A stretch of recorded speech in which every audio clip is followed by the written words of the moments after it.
Think you saved money on that fence? Give it 3 years. Warped boards, leaning posts, and gates that drag. Suddenly, it's not such a good deal anymore. Most homeowners don't realize they hired the wrong fence company until it's too late. In this video, I'm gonna break down why fence prices vary so much, what really causes fences to fail after just a few years, and how to make sure your next fence lasts 10 plus years without having to pay for it twice. Let's talk pricing. Why is one quote half the cost of another?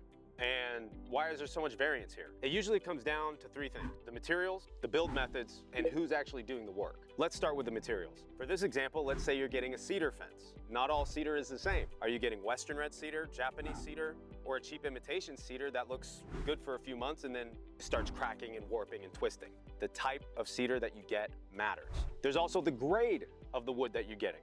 Are you getting a number 1, a number 2, a number 3? Get at least a number 2 or a number 1. It's super important. Then you got the dimensions of your wood. Are you getting 3/4 thick, 5/8, or 1/2 inch? You want to have at least a 5/8 on your pickets. Otherwise, you'll end up with warping within a few years.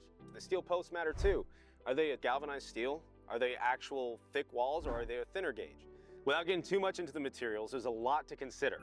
You can give the same materials to 2 different companies and get 2 completely different results. Your fence company should have standard operating procedures and quality checklists to keep the crew that's at your home on point.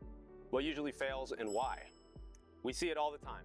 Pickets twist because the wood was low quality, often thin, sometimes fake cedar or low-grade pickets. Gates sag because they weren't framed correctly. Posts lean because they weren't installed deep enough. This fence might look actually good at first, so you can save money up front. But what about later?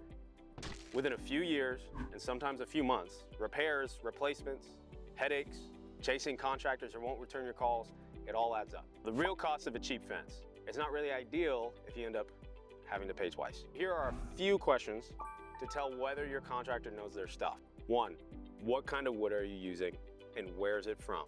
What gauge are the steel posts that you're using? The lower the better. So 16 gauge or lower for 6-foot tall fences, or 12 gauge or lower for 8-foot tall fences. How deep are the posts? And how much concrete are you using? 2 feet deep and 80 pounds minimum for 6-foot tall fences. 3 feet deep and 120 pounds minimum for 8-foot tall fences. And what does your warranty actually cover? Just make sure you know what you're getting. If we're meeting you for an estimate, bring up any of these questions or let us know what matters most to you. Getting a fence isn't just about today, it's about 5, 10, even 15 or 30 years from now. We'll see you soon.